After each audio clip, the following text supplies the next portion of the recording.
On the 4th of December, 1872, a British ship called the Dei Gratia was sailing across the North Atlantic from New York to Gibraltar. In the waters between the Azores and Portugal, the crew spotted another vessel. The ship was moving erratically, sails set wrong, following an unsteady course. The helmsman flagged it to the captain. They watched it for a while. Nobody appeared on deck. No signals were made. No response to their hailing. The captain sent a boarding party across. What they found when they climbed aboard would become one of the most enduring maritime mysteries in history. The ship was the Mary Celeste. She had left New York 8 days earlier, bound for Genoa, carrying a cargo of 1,701 barrels of industrial alcohol.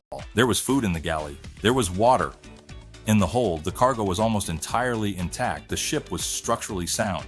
No catastrophic damage, no fire, no evidence of collision. The last entry in the ship's log was dated November 24th. 10 days before the Dei Gratia found her, there was nobody on board. Not in the cabins, not below deck, not anywhere on the ship. 10 people had sailed the Mary Celeste out of New York. None of them were ever found. The Mary Celeste was a brigantine, a two-masted sailing vessel built in Nova Scotia in 1861. By 1872, she had already had a turbulent history. She had run aground, changed ownership multiple times, and had been involved in a collision that killed a previous captain. The man appointed to command her for the 1872 voyage was Captain Benjamin Briggs. Briggs was 37 years old, experienced, and by all accounts a careful and religious man. He had been sailing since his early 20s. He had a reputation for sobriety.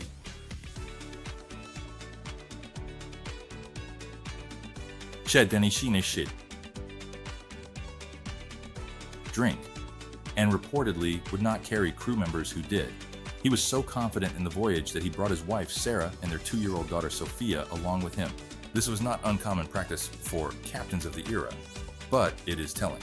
A man who brings his family does not take unnecessary risks. The crew was 7 men, various nationalities, American, German, Danish, all experienced sailors. They sailed from New York on the 7th of November, 1872. The Dei Gratia, sailing the same route, had left New York just 8 days later on the 15th of November. Captain Briggs and the captain of the Dei Gratia, David Morehouse, knew each other. They had reportedly dined together the evening before the Mary Celeste departed. 8 days later, the Dei Gratia found the Mary Celeste drifting, unmanned, in the Atlantic. The boarding party cataloged what they found. The ship's compass had been damaged. The main hatch was open. 2 of the 3 pumps had been partially disassembled. 1 had been opened, and its internals were exposed. There was a small amount of water in the hold. About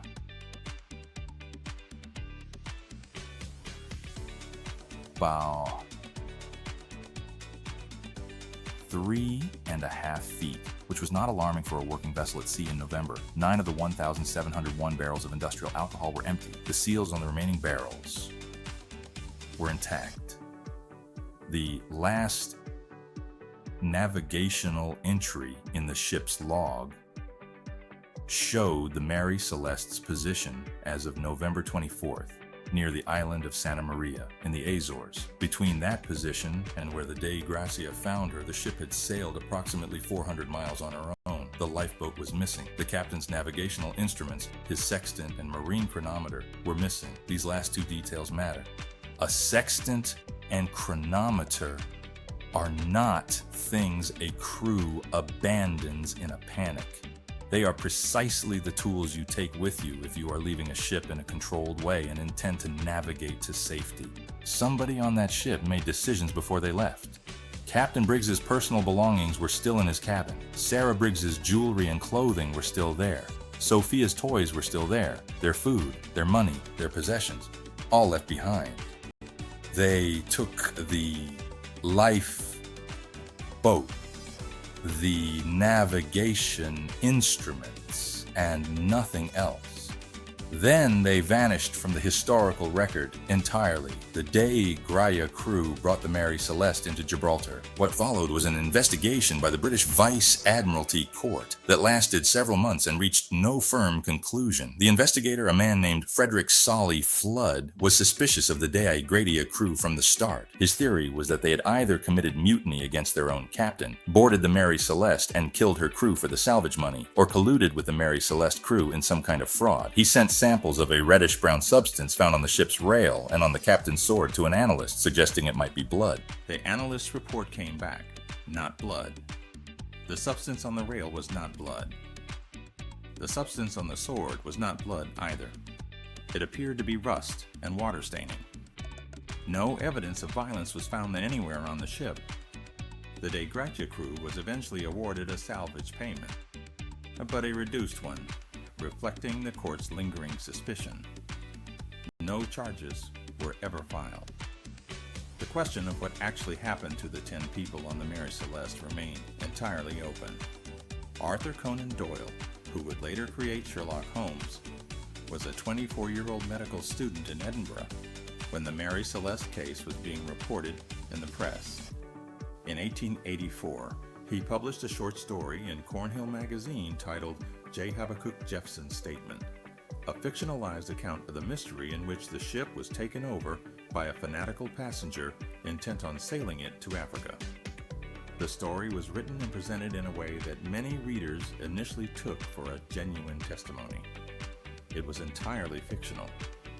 But Conan Doyle's story lodged itself in the public imagination, and many of its invented details, including the name of the ship, which he changed to the Mary Celeste, entered popular accounts of the real case and never fully left.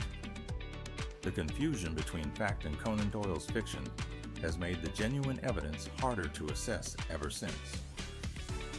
Several serious theories have been advanced in the 150 years since the ship was found. The most widely accepted among maritime historians involves the alcohol cargo. Industrial alcohol in 1872 was transported in barrels made of red oak rather than white oak, a practical difference with significant consequences. Red oak barrels are more porous than white oak. They allow more vapor to escape. The 9 empty barrels found in the hold were of this type. If vapor had accumulated in the cargo hold, it could have caused a pressure event, a sudden violent release of gas when the hatch was opened. No fire, no explosion, no damage, just a terrifying bang and a cloud of fumes that would have convinced everyone on board that the ship was about to explode. This would explain why Captain Briggs, a careful man with his wife and daughter on board, ordered an immediate evacuation. The theory continues. The crew launched the lifeboat and attached it to the Mary Celeste with a long line, intending to stay close to the ship until the fumes cleared, then reboard. But the line parted, or the wind filled the Mary Celeste's sails unexpectedly, or both. The ship pulled away. The lifeboat, now adrift in November Atlantic conditions, was lost. This theory accounts for the missing lifeboat, the disassembled pump, which might have been checked when water ingress was suspected, the missing navigation instruments, the intact cargo, and the absence of violence. It does not explain why no trace of the lifeboat or its 10 occupants was ever found.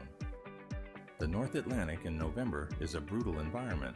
A small lifeboat carrying 10 people, including a 2-year-old child, would have been in serious danger from the moment the weather deteriorated.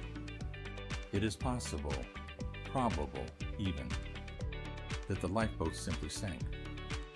That 10 people drowned in the Atlantic in late November 1872, and that the sea as it does kept them. But this is inference, not evidence. No wreckage was found, no bodies were found, no definitive confirmation that this is what happened has ever been produced. Other theories exist. Piracy was considered early and largely discarded. The cargo, worth a substantial sum, was untouched. Pirates do not leave 1,700 barrels of alcohol behind. Insurance fraud was investigated. The Admiralty Court gave this serious attention. and no evidence was found to support it. A waterspout has been proposed. A sudden, violent weather event could have forced an evacuation. But the ship showed no structural damage consistent with the severe waterspout, and the weather records for the area in late November 1872, while not definitive, do not support an extreme event. Seaquakes, underwater earthquakes, have been suggested. The Azores region does have seismic activity. A sudden violent shaking of a ship's hull with no visible external cause might have convinced an experienced crew that the ship was breaking apart. None of these theories have been confirmed. The Mary Celeste herself went on to sail under different owners for 12 more years after 1872. She ran aground on a reef off Haiti in January 1885. Her captain at the time was later found to have orchestrated the wreck deliberately for the insurance money, a genuine case of maritime fraud attached to one of history's most famous ships. Captain Briggs, Sarah Briggs, Sophia Briggs, and the 7-man crew of the 1872 voyage were never found and were never explained. The case remains, in the formal sense, open. What is known as precise: 10 people were on a ship. The ship was found abandoned. The ship was in reasonable condition. The lifeboat was gone. The navigation instruments were gone. There was no sign of violence, no sign of illness, no sign of any catastrophic event. What is not known is everything else. Why they left, what they were responding to, what happened after they left. The Mary Celeste sailed herself 400 miles across the Atlantic in November without a crew. Her crew has never been accounted for. This has been the Pale Dossier. File 05 remains open.